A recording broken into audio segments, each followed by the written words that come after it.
அனைவருக்கும் வணக்கம். எப்படி இருக்கீங்க? நல்லா இருக்கீங்களா? நான் உங்கள் எம்எம்இ டெய்லர். இன்றைக்கி நம்ம வீடியோவில் என்ன பார்க்க போகிறோம் அப்படின்னு பார்த்தீங்கன்னா, இப்போது ஒன் சைட் கைடு இல்லாமல் எப்படி த்ரெட் பைப்பிங் வைக்கிறது அப்படிங்கிறது தான் நம்ம இப்போ பார்க்க போகிறோம். எல்லார்ட்டையுமே ஒன் சைட் கைடு இருக்கும் அப்படின்னு சொல்ல முடியாது.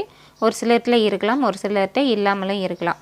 அப்படி என்கிட்ட கைடு இல்லை அப்படிங்கிறவங்களுக்காக தான் இந்த வீடியோ.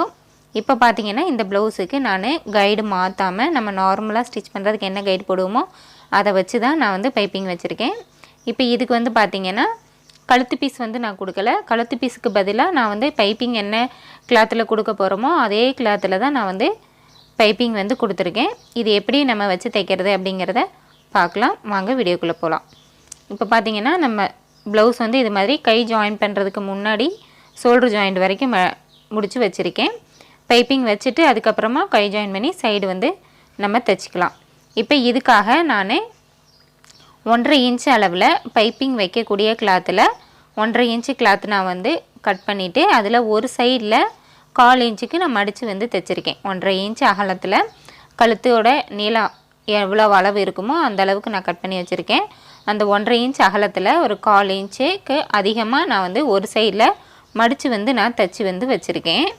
இப்போது இதில் பார்த்திங்கன்னா கையோட பார்டர் சரிங்களா, கையோட பார்டரும் பைப்பிங் கலரும் ஒரே கலரில் நான் எடுத்து வச்சுருக்கேன். ப்ளவுஸ் கலர் வேறு, பார்டர் கலர் வேறு. பார்டர் கலருக்கு மேட்ச் ஆகிற மாதிரி பைப்பிங் வைக்கிறதுக்கு கிளாத் எடுத்து வச்சுருக்கேன். இதில் கட் பண்ணிவிட்டு இந்த மாதிரி ஒரு சைடில் நான் மடித்து தைச்சி விட்டுருக்கேன். இதை நம்ம என்ன பண்ணலான்னா, நார்மலாக கழுத்து பீஸ் எப்படி நம்ம வைப்போமோ 1/4 இன்ச்சு இடைவெளியில் கழுத்து பீஸுக்கு வச்சு ஜாயின் பண்ணுவோம் இல்லைங்களா, அதே மாதிரி இப்போ நம்ம பைப்பிங்காக எடுத்த பீஸை நான் வச்சு ஜாயின் பண்ணுறேன். தனியாக கழுத்து பீஸ் எதுவும் நான் கொடுக்கல. இதுதான் கழுத்து பீஸு, பைப்பிங் ரெண்டுமே இதே தான். இதை வச்சு தான் இப்போ நம்ம ஃபினிஷ் பண்ண போகிறோம். இப்போது நம்ம கழுத்து பீஸ்க்கு எப்படி தைப்போமோ அதே மாதிரி 1/4 இன்ச் இடைவெளியில் நான் தைச்சிட்டே வரேன்.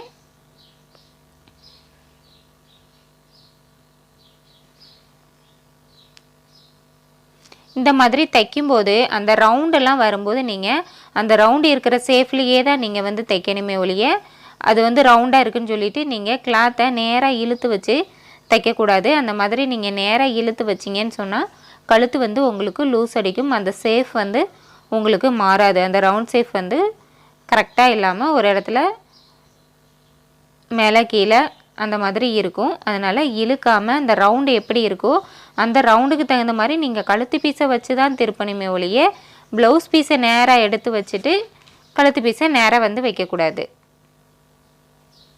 இப்போ நம்ம வச்சு முடிச்சிட்டோம். இப்போ இதில் ஃபுல்லாக சிசர் நாச் போட்டுக்கலாம். இந்த மாதிரி நீங்கள் இழுக்காமல் அப்படியே வச்சு தைச்சிங்கன்னா தான் உங்களுக்கு சேஃப் கரெக்டாக இருக்கும். ஒரு சிலர் கேட்பீங்க, கழுத்து வெட்டும்போது கரெக்டாக இருக்குது, ஆனால் ஸ்டிச் பண்ணி ஃபினிஷ் பண்ணி முடித்ததுக்கப்புறம் கழுத்து லூஸ் அடிக்குது அப்படின்னு சொன்னீங்கன்னா கண்டிப்பாக நீங்கள் கழுத்து பீஸ் வைக்கும்போது இழுத்து தைச்சிருவீங்க. அதனால தான் அந்த லூஸ் உங்களுக்கு வருது. அதனால் இழுக்காமல் அப்படியே வைங்க. இப்போ பாருங்கள், இந்த மாதிரி நம்ம அப்படியே ஃபோல்டு பண்ணியும் நம்ம தைக்கலாம். பட் இது நம்ம த்ரெட்டு உள்ளே வச்சு தைக்க போகிறோம். இப்போ இந்த மாதிரி த்ரெட்டு நான் கழுத்தோட நீளத்துக்கு எடுத்து வச்சுருக்கேன். இதில் பார்த்திங்கன்னா இப்போ நார்மலாக பீஸ் வைக்கும்போது இப்படியே திருப்பிட்டு நம்ம எக்ஸ்ட்ரா கொடுக்குற பீஸை அப்படியே நம்ம உள்ளே திருப்பிடுவோம் இல்லைங்களா. இதில் நம்ம இப்போ எந்த இடத்துல 1/4 இன்ச்சில் இடைவெளியில் நம்ம எங்கே தையல் போட்டோமோ அந்த இடத்துல நூல் வச்சுக்கோங்க சரிங்களா. த்ரெட்டை அந்த இடத்துல வச்சுக்கோங்க. பிசுரை கீழ்ப்புறமாக தள்ளி விட்டுடுங்க சரியா. பிசுறு கீழே இருக்குது, எக்ஸ்ட்ரா பீசஸ் மேலே இருக்குது. இப்போது நமக்கு வெளியில் தெரியறது த்ரெட்டு மட்டும்தான் தெரியும். எக்ஸ்ட்ரா இருக்க பீஸ் எல்லாம் கீழே தள்ளி விட்டுருங்க. த்ரெட்டு மட்டும் மேலே வரும். நம்ம கவர் பண்ணும்போது பிசுரையில் கீழே போயிடும். த்ரெட்டு மட்டும் நமக்கு வெளியில் தெரிகிற மாதிரி இருக்கும். அப்படியே வச்சுட்டு அந்த எட்ஜிலேயே தையல் போட்டுவாங்க. அதாவது த்ரெட்டோட எட்ஜிலேயே தையல் போட்டுவாங்க. தையலுக்கு வெளியில் த்ரெட் இருக்கணும். த்ரெட்டுக்கு எட்ஜிலேயே தையல் போட்டே வாங்க.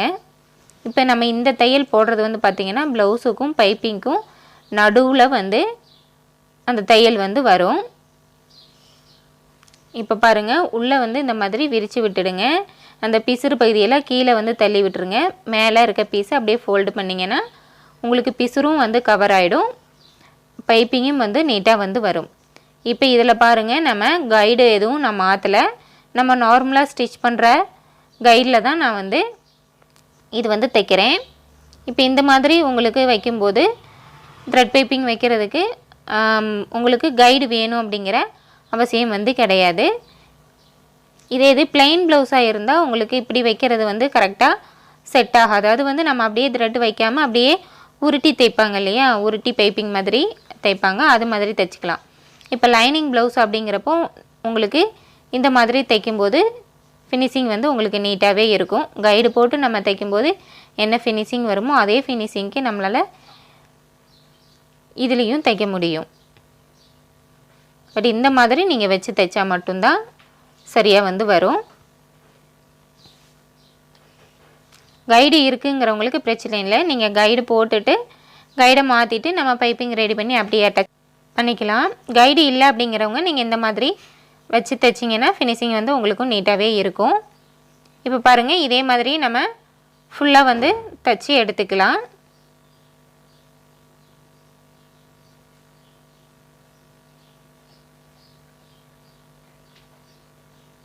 இப்போது லாஸ்ட்டில் எண்டில் வந்து பார்த்திங்கன்னா அதே மாதிரி எக்ஸ்ட்ரா இருக்க த்ரெட்டை வந்து நம்ம கட் பண்ணிவிட்டு த்ரெட்டு வெளியில் தெரியாமல் உள்ளே வச்சு நம்ம அப்படியே கவர் பண்ணி தைக்கணும்.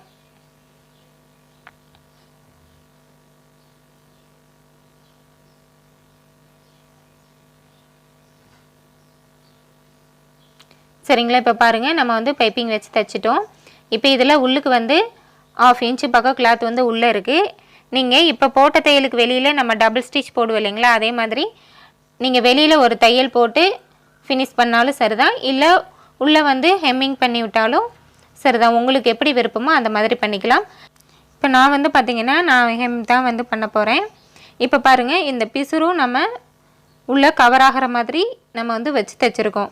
இந்த பைப்பிங்கோட அளவு என்ன கம்மி பண்ணிட்டீங்கன்னா உள்ளே வந்து பிசுறு வந்து தெரியும். அந்த பிசுரும் கவர் ஆகிற மாதிரி அந்த கிளாத்தோட அகலத்தை நீங்கள் கட் பண்ணணும். இப்போ பாருங்கள், நம்ம நீட்டாக ஒரு கைடு மாற்றாமல், அதாவது ஒன் சைடு கைடு போடாமல் நம்ம நார்மலாக ஸ்டிச் பண்ணுற கைட்லேயே நம்ம நீட்டாக வந்து ஒரு த்ரெட் பைப்பிங் வச்சு முடிச்சிட்டோம். கண்டிப்பாக இந்த வீடியோ உங்களுக்கு யூஸ்ஃபுல்லாக இருந்திருக்கும்னு நினைக்கிறேன். இந்த வீடியோ பிடிச்சிருந்தால் லைக் பண்ணுங்கள், ஷேர் பண்ணுங்கள். இந்த வீடியோ பற்றி நீங்கள் என்ன நினைக்கிறீங்கிறதையும் கமெண்ட் பாக்ஸில் வந்து மறக்காமல் சொல்லுங்கள். அதோட என்னோட MMA டெய்லருங்கிற யூடியூப் சேனலை மறக்காமல் சப்ஸ்கிரைப் பண்ணிவிட்டு பக்கத்தில் வர பெல் ஐக்கானையும் அழுத்தி நோட்டிஃபிகேஷன் ஆன் பண்ணி வச்சுக்கோங்க. நான் எப்போ வீடியோஸ் போட்டாலும் உங்களுக்கு நோட்டிஃபிகேஷன் கிடைக்கும். நீங்களும் தவறாமல் பார்த்து யூஸ் பண்ணிக்க முடியும். நன்றி, வணக்கம்.